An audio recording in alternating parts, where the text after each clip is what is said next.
Bonjour. Voilà, ministre, bonjour. On n'a jamais parlé. Bon, je pense que c'est une occasion pour qu'on parle un peu, très Oui, rapidement. bonjour.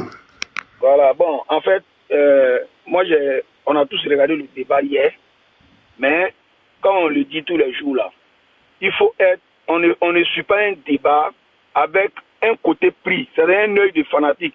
C'est-à-dire, je viens avec mon côté, un côté, et puis je viens suivre un débat. C'est pas ça le but de suivre un débat.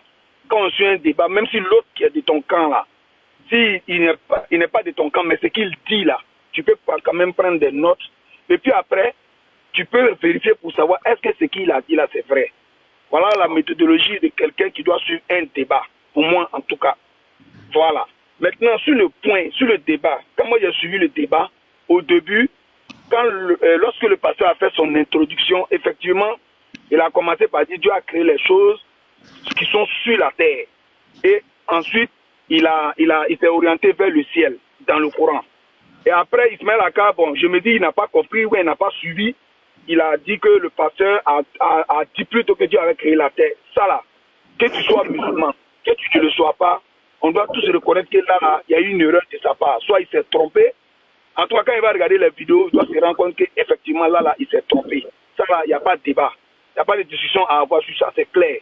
Moi, mais il y a des gens qui m'insultaient. J'ai dit non, le gars, il s'est trompé. J'étais dans le débat, les gens étaient en train de me dire non, mais moi, je sais, le gars, il s'est trompé, c'est la vérité. Après, quand il va aller s'asseoir, il va regarder les vidéos, il va se rendre compte qu'il s'est trompé. Ça, c'est clair. Et puis maintenant, humilité, peut-être il peut appeler le pasteur pour dire, ah bon, vraiment, dans l'euphorie, la partie là, je me suis trompé. Ça peut arriver. Ça, c'est l'humilité. Maintenant, ministre, deuxième chose, le mot puis, l'adverbe puis qui est sorti là. Si le pasteur a dit puis, et que on trouve le mot là, sa signification là, on n'a pas besoin d'aller voir un shirk ou bien un prêtre ou quelqu'un pour expliquer le mot. On prend ça, on va dans un dictionnaire ou un truc comme ça, on vérifie, on sait ce que ça signifie. Moi, j'ai vérifié, j'ai vu que ça veut dire ensuite. Ensuite, ça veut dire c'est comme quelque chose qui est venu qui vient après les autres choses. Ça veut dire que déjà, les autres étaient premiers, lui, il est venu deuxième. Lui vient pour marquer, pour dire que c'est les autres qui viennent après. Donc maintenant, si dans le Coran, on peut aller dans les textes, on va les demander pour voir, mais le puits là-haut, c'est dans le texte ou bien c'est pas dans le texte. Ils vont nous expliquer si ça n'y est pas. On a suivi le débat maintenant, chacun va s'asseoir pour dire voilà ce que le pasteur a essayé dans sa méthode de trouver les contradictions, parce que normalement, un Dieu ne doit pas se contredire, pardon. Ça c'est clair, on est tous d'accord. Un Dieu qui se contredit, on va trouver que c'est de l'incohérence, peut-être c'est un être humain qui a fait des choses. Parce que un Dieu qui connaît tout ne peut pas se contredire. Le pasteur, dans sa méthodologie, a essayé de montrer des contradictions dans notre Coran. Dans les parties où il a signifié les contradictions là, moi je ne me mets pas là pour supporter ici ou bien là-bas.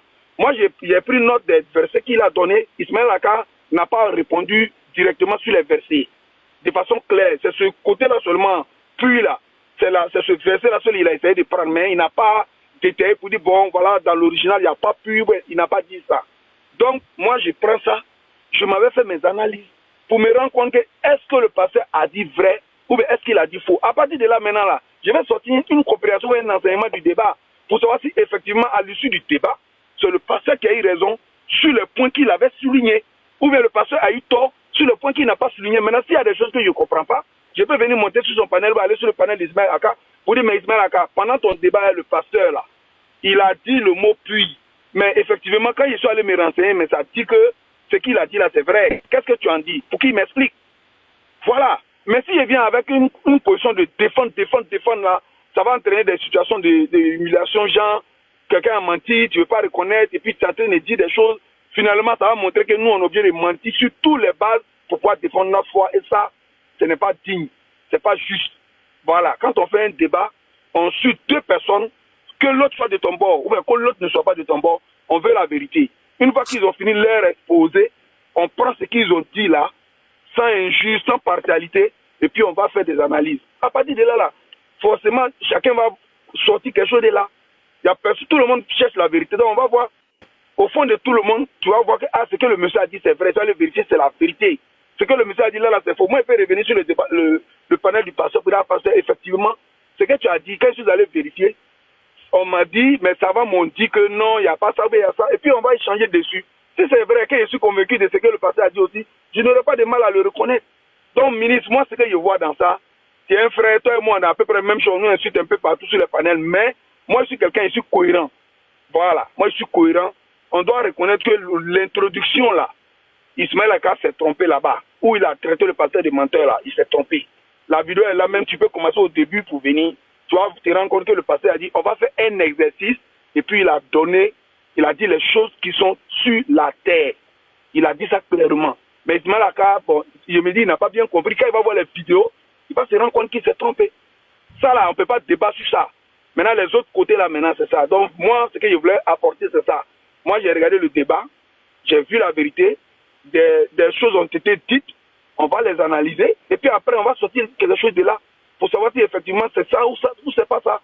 Mais on ne peut pas venir défendre coûte que coûte, quitte à se faire humilier, on voit la vérité, puis on va venir dire non, le contraire, pour pouvoir défendre. Non, moi, ces gens de postulent-là, moi, je ne les prends pas. Voilà. Donc, moi, ce que je voulais dire dedans, c'est ce qui est là. Donc, je pense que c'est ma position sur ça, et je suis content que le débat s'est passé. Tout le monde craignait que le passé, dans notre camp, on disait que le passé allait insulter, il allait faire des injures. Bon, ça ne s'est pas passé comme ça. Il y a eu du respect. Pour moi, en tout cas, déjà, ça, c'est bon. Parce que si on doit échanger pour pouvoir trouver la vérité, c'est pas dans les investissements, les mensonges, les injures. Ça ne s'est pas passé comme ça. Voilà, il y a eu un peu de choses, mais ça, je trouve que ça s'est bien passé dans l'ensemble et c'est ce que nous, on voulait. On va s'asseoir, on va faire notre analyse et tout, on verra. Voilà. Donc, voilà, moi, ma position sur ce débat-là.